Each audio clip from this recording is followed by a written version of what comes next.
शेतकरी बांधवांसाठी एक महत्त्वाची आणि दिलासा देणारी माहिती सध्या समोर येत आहे। राज्यातील अनेक शेतकऱ्यांच्या खात्यात हळूहळू पैसे जमा होण्यास सुरुवात झालेली आहे। आधी काही अडचणी होत्या, केवायसी बाबत अटी होत्या, कागदपत्रांची पडताळणी रखडलेली होती।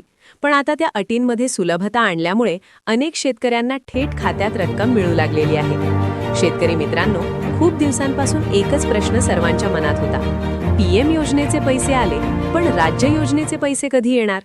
ही प्रतीक्षा आता संपत चाललेली आहे।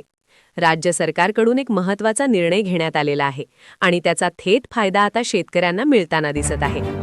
ज्या शेतकऱ्यांना आधीच राज्य योजनेचा लाभ मिळतो आहे त्यांनी हा व्हिडिओ शेवटपर्यंत नक्की पाहावा आणि ज्यांना अजूनही पैसे मिळालेले नाहीत त्यांनी सुद्धा हा व्हिडिओ लक्ष देऊन ऐकावा, कारण सरकारने फक्त एका योजनेपुरते मर्यादित न राहता अजून एक अनुदान देखील एकत्र देण्याचा निर्णय घेतलेला आहे।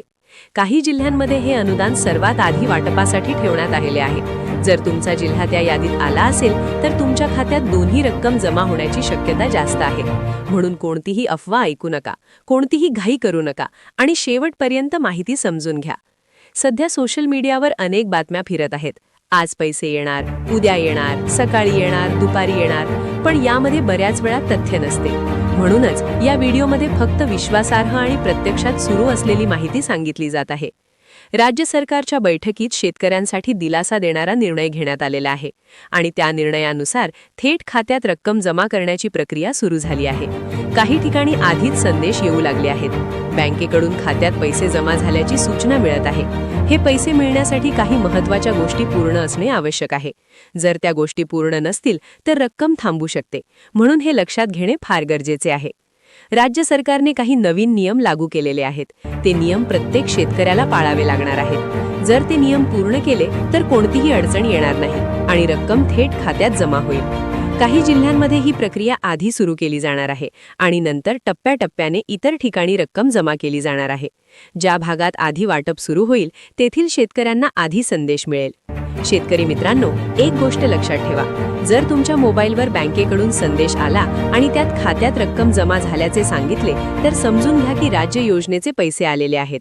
त्याचप्रमाणे अनुदानाची रक्कम जमा झाल्यावरही वेगळा संदेश येऊ शकतो, म्हणून मोबाईल बंद ठेवू नका, संदेश नियमित तपासा। आता प्रश्न येतो, ही रक्कम मिळण्यासाठी नेमकी कोणती कामे करावी लागतील? तर याबाबत सरकारने स्पष्ट निर्देश दिलेले आहेत। पहिले काम म्हणजे आपली केवायसी प्रक्रिया पूर्ण असणे। जर केवायसी प्रलंबित असेल तर पैसे अडकू शकतात। दुसरे महत्त्वाचे काम म्हणजे आधार क्रमांक मोबाईल नंबरशी जोडलेला असणे आणि तोच आधार बँक खात्याशी संलग्न असणे। जर यामध्ये काहीही त्रुटी असेल तर रक्कम जमा होण्यास विलंब होऊ शकतो, म्हणून लवकरात लवकर ही सर्व तपासणी करून घ्या। ज्या शेतकऱ्यांनी ही दोन्ही कामे आधीच पूर्ण केलेली आहेत त्यांना चिंता करण्याची अजिबात गरज नाही, त्यांचे पैसे येणारच आहेत। काही शेतकऱ्यांना एकत्रित रक्कम मिळण्याचीही शक्यता आहे। हे सर्व पात्रतेवर अवलंबून आहे। सरकारच्या निकषांनुसार जे पात्र ठरतील त्यांनाच अतिरिक्त लाभ मिळू शकतो। सध्या यादी तयार करण्याचे काम सुरू आहे। ती यादी पूर्ण झाल्यानंतर थेट डीबीटी माध्यमातून पैसे पाठवले जाणार आहेत। एकदा बटन दाबले की अल्प वेळेत सर्व खात्यांमध्ये रक्कम जमा होते, म्हणून उशीर झाला म्हणून घाबरून जाऊ नका। ही योजना बंद झालेली नाही, ही योजना सुरूच आहे आणि पुढेही सुरू राहणार आहे। जर काही कारणामुळे यावेळी पैसे मिळाले नाहीत तरी पुढच्या टप्प्यात मिळण्याची शक्यता असते, म्हणून धीर ठेवा। सरकारचा उद्देश शेतकऱ्यांना दिलासा देण्याचा आहे आणि त्यासाठीच हे सर्व निर्णय घेतले जात आहेत। शेतकरी मित्रांनो, जर तुम्हाला ही माहिती उपयुक्त वाटली तर पुढील अपडेटसाठी लक्ष ठेवा आणि अफवांवर विश्वास ठेवू नका। जशी अधिकृत माहिती येईल तशी ती पुढील व्हिडिओमध्ये दिली जाईल। तोपर्यंत काळजी घ्या आणि आपल्या कामांची पूर्तता करून ठेवा। धन्यवाद। जय जवान जय किसान।